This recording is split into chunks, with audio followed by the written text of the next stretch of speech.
How's it going, guys? It's your boy Random Tall Guy bringing you back another car video.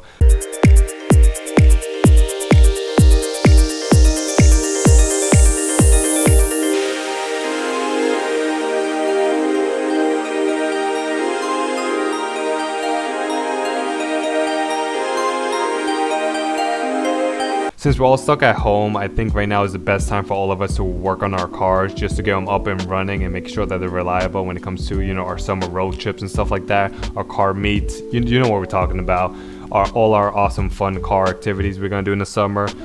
Since we're stuck at home, we're going to continue working on the Jeep. Let me give you a rundown of the things I've done so far to this baby. So far, I cleaned the air filter, I cleaned the throttle body, I replaced the battery and terminal. I also went ahead and upgraded the tie rods, which I had another video. You can check that one out if you haven't seen that. I still need to change the transmission fluid, but that's going to be up for another day. I don't want to deal with the transmission fluid right now just because I did it to my Jaguar recently. I also need to change the AC compressor. There's a small leak on the AC compressor. I'm not sure if I want to either, seal it up or change it. That's going to be, of course, another video. Summer is almost here, so I want to get that AC working again. I'm also so right now I was doing like regular maintenance, and I noticed that this fuel injector up here in the front is cracked. I think these are the original fuel injectors that the car came with 20 years ago, and I think it's about time that we go ahead and change it. I was looking through some Jeep forums online, and I noticed a lot of Jeep owners are changing out their stock fuel injector with an upgraded full hole fuel injector, which apparently is supposed to help with accelerating and also help with fuel efficiency, which a lot of people complain about these cars, saying that they're gas guzzlers and that they suck up a lot of gas. But honestly, I owned multiple Jaguars before, and they're all the worst when it comes to gas, way worse than Jeeps. So I really don't care about the fuel efficiency. I just want the engine to be more reliable if possible. So we're gonna go ahead and we're gonna change out the fuel injectors. But first, we need to stop at O'Reilly's to get a fuel line disconnector. So we're gonna start off with that first. All right, we got our disconnect tool. Hopefully this is the size, because these guys were not helpful with the size of the fuel line for this Jeep. But hopefully, this one has 4 different sizes. Hopefully this works. All right, let's head back home. All right, so we're gonna go ahead and remove the battery remove the battery cables first. Every time you're working with fuel lines, you always want to make sure the battery is disconnected, because you don't want to spark. All right, so once you disconnect the battery, the next step is to remove everything that's in the way. So these cables, this needs to come out. This air hose needs to come out. This pipe needs to come out. Just remove everything. Just so you have a clear access to the rails and the fuel injector. So cue the music.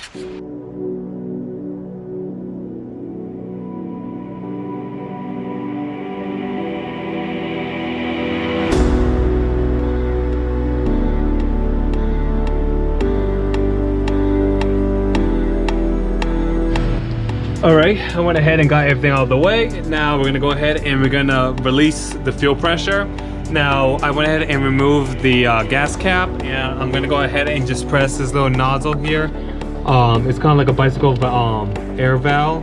Just press it, and then any fuel pressure that is built up in this rail will come out, and it should fall in my little funnel over here. So we're gonna go ahead and do that, and then from there we can start unbolting and unclipping everything else. So stay tuned.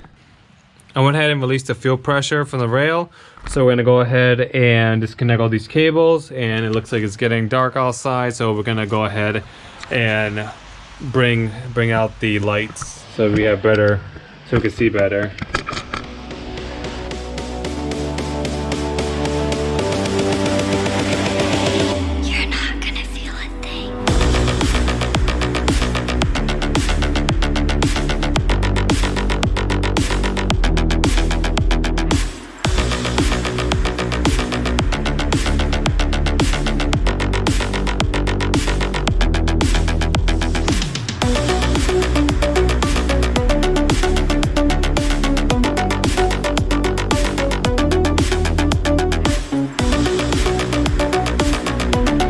Alright, these connectors was brutal to remove.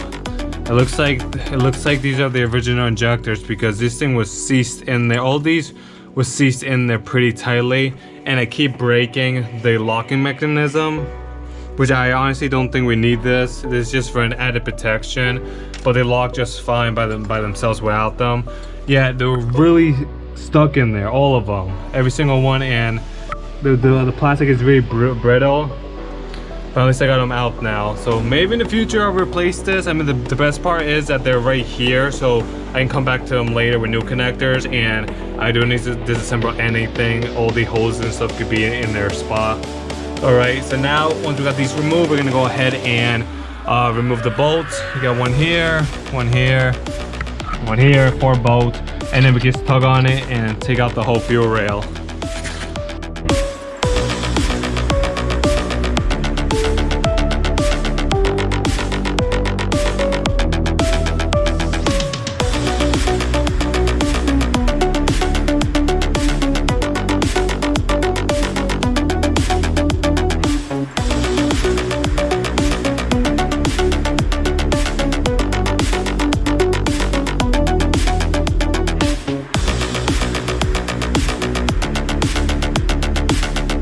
Alright guys, the moment of truth. Now we have to tug on the fuel rail to get the injectors out. Hopefully I don't damage the fuel rail. It looks like all this is original and the guy really didn't replace the injectors when he needed to. I mean, come on, just look at it. It's cracked right here. There's a lot of corrosion. This is the reason why you want to replace your parts on time and don't wait until something goes bad, because just removing the bolts alone took longer than usual.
So with the Q-tips, I went ahead and cleaned each hole. I was able to remove a lot of dirt and debris inside these holes, and now they're nice and clean. Now they're ready to get the new injectors in.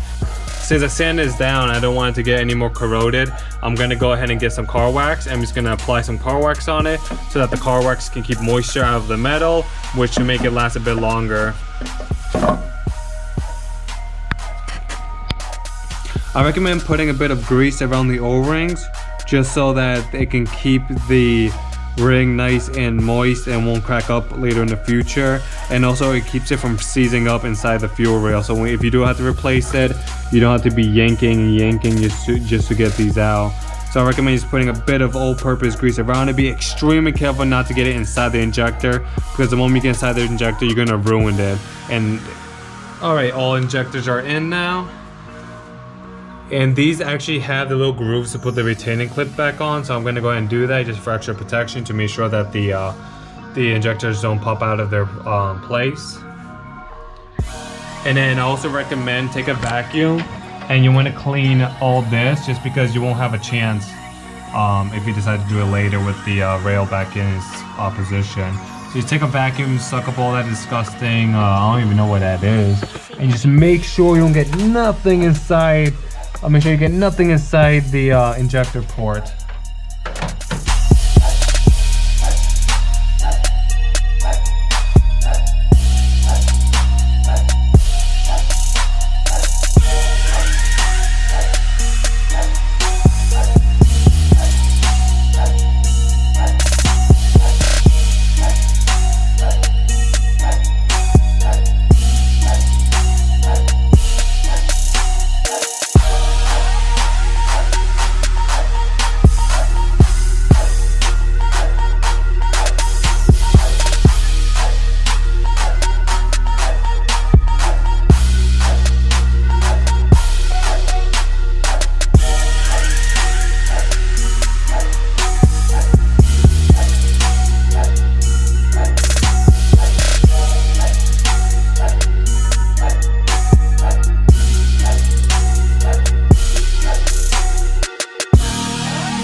Alright, I recommend cleaning every injector port. I recommend cleaning all of them because I found a lot of carbon deposits and a lot of these, and I guess this is the reason why the injector was so stuck. It has so much dirt, debris, and the carbon deposit just piled up, keeping the O-ring so like stuck. So I recommend cleaning all of them. Just get some alcohol and just wipe it down. Even if you get alcohol in there, is okay. The engine will use it and throw it out the tailpipe. Alright, almost done putting the fuel rail back together. I'm so excited. I want to see how much of a performance difference it's gonna make.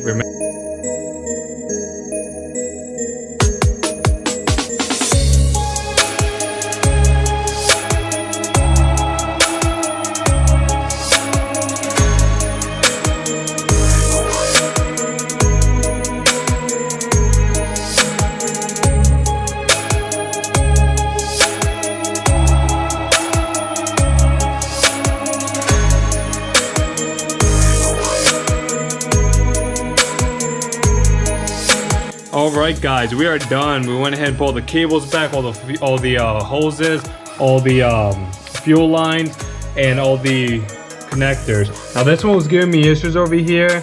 All the other ones snugged in tightly without the locking mechanism, but for some reason this one does not want to lock in. It snuggles in tightly, but I feel like with a couple of bumps it's gonna pop out. So I went ahead and I put a zip tie just to keep it down, just in case if it wants to wiggle out.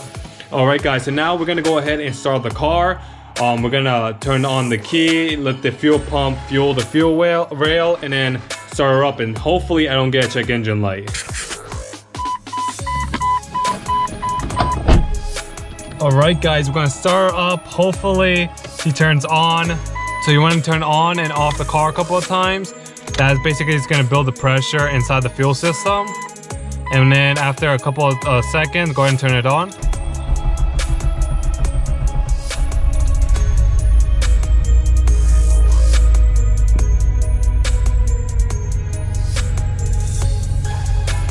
Alright, phew.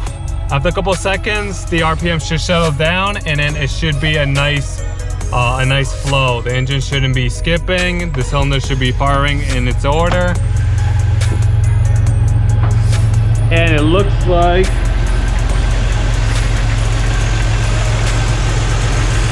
wow, sounds a bit better. There was a really sounds way better. Then should wrap it up a little bit.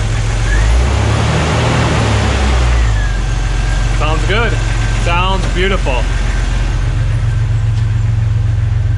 Oh, forgot to put the fuel cap back. Alright guys, and there we go. We went ahead and successfully removed and installed new injectors. I still need to take this on the road so I can see if I get a if there's any performance improvement with the engine. So far there's no check engine light. The engine still sounds responsive and active. I think we did an awesome job. If you liked the video, don't forget to share, like, and subscribe. Let me know if you want to see more videos of this Jeep. I really want to take this Jeep off-roading. That's gonna be in a later video. I still need to replace the leaf springs on each end. That's gonna be a whole different video and a whole different time. So just let me know any ideas, any improvements. Just let me know down in the comments, and I'll catch you next time. Stay random.